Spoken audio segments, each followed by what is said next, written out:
हर हर महादेव। शिव नमस्ते मृत्यु में दोस्तों, आप एक बार फिर आप सभी शिव भक्तों को मेरे चैनल श्याम सदाशिव में स्वागत करता हूं। तो आशा करता हूं आप सभी शिव भक्त स्वस्थ होंगे मित्रों। चलिए मित्रों, आज आप सभी शिव भक्तों के लिए एक विशेष जानकारी लेकर के आया हूं, जो कि शिवलिंग पर जल चढ़ाने से पहले और बाद में क्या करना चाहिए। जब भी हम शिव मंदिर जाते हैं, जल चढ़ाते हैं, तो उस जल को चढ़ाने से पहले हमें क्या बातों का, किन किन बातों का ध्यान रखते हुए हमको क्या करना चाहिए, और जल चढ़ाने के बाद फिर हमको क्या करना चाहिए। तो ये विशेष जो भी जानकारी है आप सभी शिव भक्तों के लिए मैं खोज कर शिव महापुराण से संबंधित जानकारी है मित्रों, जानकर समझकर मिश्रा जी की कथा से मैं आप सभी शिव भक्तों को समझाने का पूरा प्रयास करूंगा मित्रों। तो चलिए मित्रों, ज़्यादा समय ना आपका लेते हुए जानते हैं, समझते हैं, चलते हैं वीडियो की तरफ। और आप अगर मेरे चैनल में पहली बार आए हों तो एक कमेंट्स जरूर करेंगे मित्रों। हर हर महादेव या शेष नमस्तुभ्यम कमेंट्स में अवश्य लिखेंगे मित्रों। तो चलिए मित्रों, ज़्यादा समय ना आप सभी शिव भक्तों का लेते हुए जानते हैं, समझते हैं उपाय।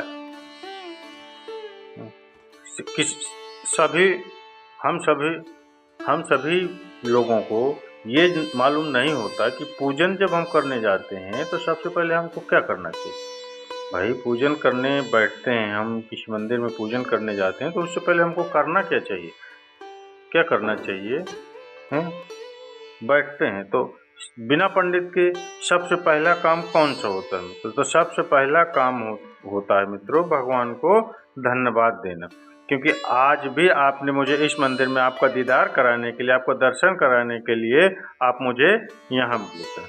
अगर पंडित शास्त्र में होगा मित्रों, पंडित साथ में होगा तो पहले वो मंत्र बोलेगा, स्वस्ति वाचन करेगा, मंत्र बोलेगा, अर्थात भगवान के लिए भी प्रसन्नता और आपके लिए भी प्रसन्नता। पर आपके पास कोई ब्राह्मण नहीं है, आपको कोई स्तुति नहीं आती, आपको कोई मंत्र नहीं आता, आपको कोई साधना नहीं आती, आपको कोई तप नहीं आता, पर आप इतना तो कर सकते हो कि भगवान के मंदिर में जाकर उनको धन्यवाद दे सकते हो। तो तेरी कृपा तो मुझे चलकर यहाँ तक बुला लिया, 2 कदम चलाया, यहाँ तक बुलाया, ये तेरी कृपा है। और बड़ी कृपा करी जो डलिया भर के पूजन का सामान दिलाई, बड़ी कृपा करी जो दूध भरकर भी दिलाई, जो बड़ी कृपा करी कि कलश भर करके भी लाई। कितने लोगों का फायदा है, कितने लोगों का फायदा है। हिंदू धर्म में, विष्णु पुराण में, पद्म पुराण में लिखा है, सौभाग्यवती नारी जब भरा हुआ पानी का लोटा लेकर, कलश लेकर जाती है और उसको देखकर कोई व्यक्ति निकल कर चला जाता है, वो जिस काम के लिए जाता है वो काम सफल हो जाता है। मंदिर का ही लोटा, मंदिर का ही पानी, सिर पर पल्लू लेकर हर हर महादेव, बस शिव जी को चढ़ा रहे। और इतने प्रेम से जा रहे, फ्री का पानी था, एक लोटे में मन भी नहीं। भगवान के सम्मुख में पहुंचकर अगर आप जल का पात्र भी लेकर जा रहे हो, भरा हुआ लेकर जा रहे हो, कितनी प्रसन्नता की बात। हिंदू धर्म की रीति है, जिस पात्र को हम जल चढ़ाने लेकर जाते हैं उस पात्र में भगवान के चरणों का जल लाते हैं, खाली पात्र नहीं लाते। क्या लाते हैं? भगवान के चरणों का जल। उस चरणोदक को लेकर आए, घर में रखा, सबने अपने नैनों में लगाया, हृदय में लगाया, चित्तवृत्ति में लगाया। खाली पात्र हम लेकर वापस नहीं आ रहे। शिव मंदिर में जब जब जाओ, जल चढ़ाने के लिए जाओ, पात्र तुमने शंकर जी को पूरा पानी चढ़ा भी दिया, तो शंकर के चरणार बिंद का थोड़ा सा जल पात्र में डालकर भले 2 बूंद लाओ, 4 बूंद लाओ, इतना सा लाओ, पर लाओ और उसको पूरे परिवार के नेत्रों में जब लेकर आए हो तो चरणामृत को सभी परिवार के नेत्रों में लगाओ, हृदय में लगाओ, पर खाली पात्र लेकर नहीं आओ।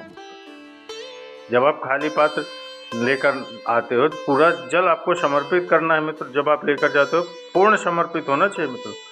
इसलिए शंकर भगवान को पूर्ण समर्पित होता है, इसलिए शंकर भगवान को श्रीफल भी पूर्ण चढ़ता है मित्रों, पूरा। शंकर भगवान को पूर्ण पसंद है, पूर्ण स्वीकार। बेलपत्री भी पूरी, चावल का दाना भी चढ़ेगा तो आखा पूरा, फल भी चढ़ेगा तो आखा पूरा, फूल भी चढ़ेगा तो पूरा आखा। भगवान को कोई चीज़ खंडित नहीं चढ़ती। शिव जी को जल भी चढ़ेगा तो पूर्ण। जिस जल को चढ़ाने के लिए लेकर गए हो उसको बचा करके नहीं लाना, संपूर्ण। क्योंकि भगवान के चरण की रज जब हमारे घर में प्रवेश करेगी तो हमारा आत्म कल्याण तो स्वतः ही हो जाएगा। शिव करुणा तो कर ही देंगे, पर कई लोगों की आदत रहती है। पर आपने भी गलती करी होगी, आपने भी गलती करी होगी मित्रों कि आप शिव मंदिर गए होंगे, पूरा पानी भी चढ़ाया है आपने, पूरा पानी छोड़ दिया, पूरा चढ़ा दिया, पर लेकर नहीं आए हो। कई लोग गलती कर जाते हैं, तो फिर बाद में कहते हैं हम इतने साल से पूजन कर रहे हैं, भगवान हमारा सुन ही नहीं रहा। तो भगवान तो मैं तो तैयार बैठा, पर तो नवा के चले जा, लेके तो कहीं जाए नहीं है। भगवान तो नहीं कहेगा कि मेरे पास में आए तो मैं चरण के रज लेकर जा। भगवान थोड़ी ना कहेगा कि मेरे पास आकर तू ये लेकर कहे जा। भगवान तो कहेगा मेरे पास पर आए, मांगना कुछ मत, बस मुझे जो स्नान कराए, मेरा जो चरणोदक लेकर जा, छेड़ दे पूरे घर में, संपदा भरना मेरा काम है। जहाँ मेरी चरण की रज पहुँच गई वहाँ संपदा स्वतः पहुँच गई, मैं वहाँ पहुँच जाता हूँ।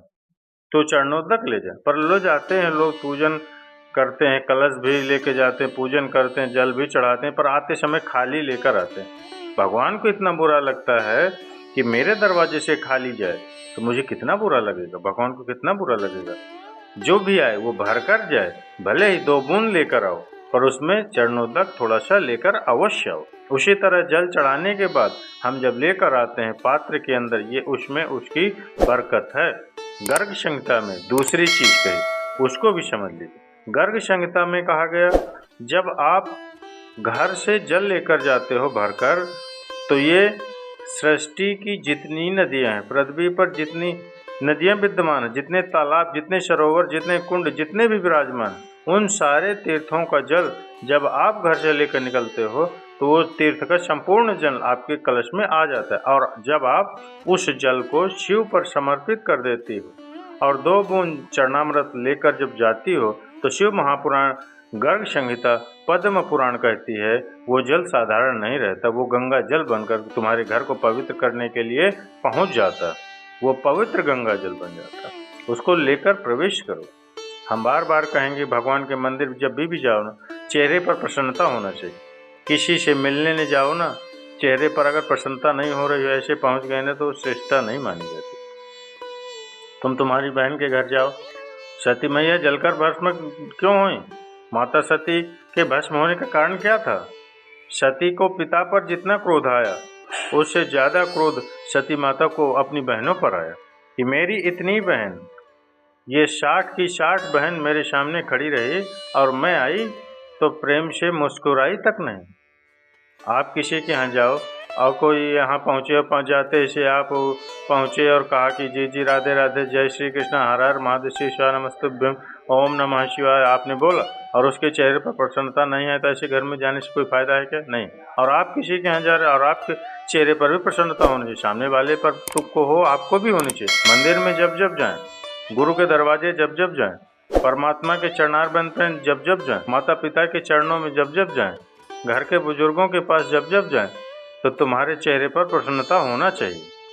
भगवान को भी लगे दुख है इसको, पर चेहरे पर प्रसन्नता है, इसको अब तो दुख नहीं देना, क्योंकि इतना मुस्कुराकर ये मेरे मंदिर में आई, तो इसको दुख बिल्कुल नहीं देना। तो चलिए मित्रों, मैंने आप सभी शिव भक्तों के लिए शिव मंदिर में जाने से पहले हमको क्या करना चाहिए और जाने के बाद आने के पहले हमको क्या करना चाहिए।